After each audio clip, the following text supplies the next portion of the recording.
Hey guys, so this is probably going to be my most pointless video, but I thought I would just show you what a vintage analog synth sounds like when you first turn it on after not having turned it on for a while, just to demonstrate how out of tune they are and how much time you need to give them to warm up. So I'm going to be using the Korg monopoly here, and I haven't turned it on since last night, so it's going to be freshly out of tune. I'm just going to play very simple major chords, and you're going to see how crazily out of tune it is, even within one oscillator. All right, so here we go.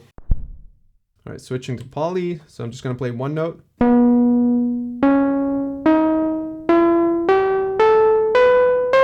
That was a C major scale, believe it or not. Now if I play a chord.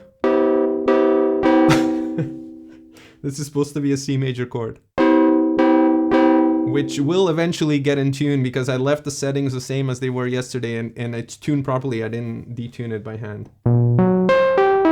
So this is if you just go to record, you turn it on and you just want to play some simple stuff, this is what you get. Not very useful.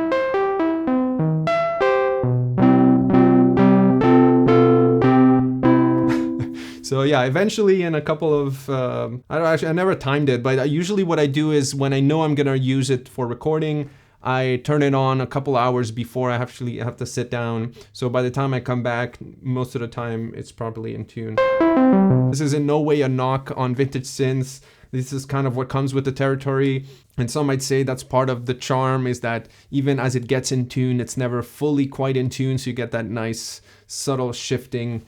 In my opinion, the sound you get at the end when everything is in tune is well worth the slight inconvenience of having to wait at the beginning. And it's not to say that the modern synths don't have this issue as well. Some of the ones that don't have digitally controlled analog oscillators, or that aren't necessarily tied to digital circuitry, you still have to wait for it to boot up. Like the grandmother, for example, you still have to wait a little bit. And the little fatty had this issue as well. I think you have to wait an hour or so. Generally, they're way faster at kind of calibrating themselves. And some of the vintage synths had auto tuning built in, the ones that had more of a digital control, like the Prophet 600. There's an auto tune button and you just wait and it kind of configures it. But yeah, so already we're getting a slightly better major third interval here. And already it's getting kind of decent. It's definitely more playable now. You can actually discern the notes.